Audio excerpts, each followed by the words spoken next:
So I'm stuck. And Is the driver that's underneath this? I'm trying to work out why women want everybody to seem this egalitarian sort of flat landscape. I'm trying to work out what the adaptive pressure is that's caused this to be the case. Like why would it not be the case that men do that, and why would it be the case that women do that? okay, so this takes us into kind of my work looking at primatology. So I'll give you a little bit of background on that. You can stop me because it may not be that interesting.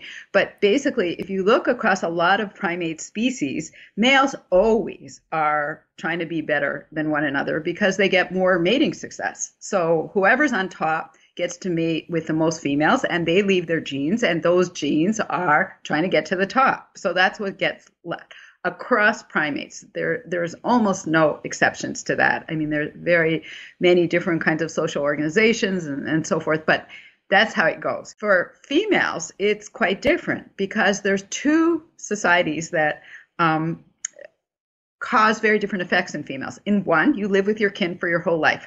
That's fabulous. You have coalitions. You put down others who are not your kin. You put down lower ranked members of your kinship group, and you have your allies for life. You're born into your kin group. You've got your mother, you've got your aunts, you've got your grandmother, you've got your sisters, and you're going to stay together for life. The males will eventually disperse at adolescence, and you have this great situation where you don't have to figure out who your family is, who your friends are, because your friends are your family. There you are.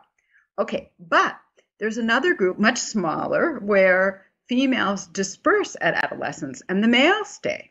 Or both males and females disperse, but the females in either of those latter cases are not staying with their family, not staying with their female kin for their whole lives.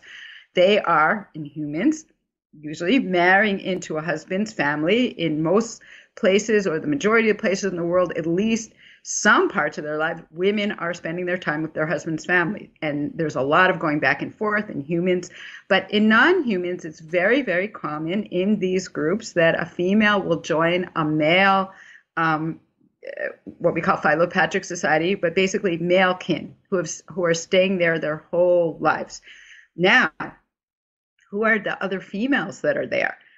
Those females are not related to you. They're not individuals you grew up with. They're not your female kin.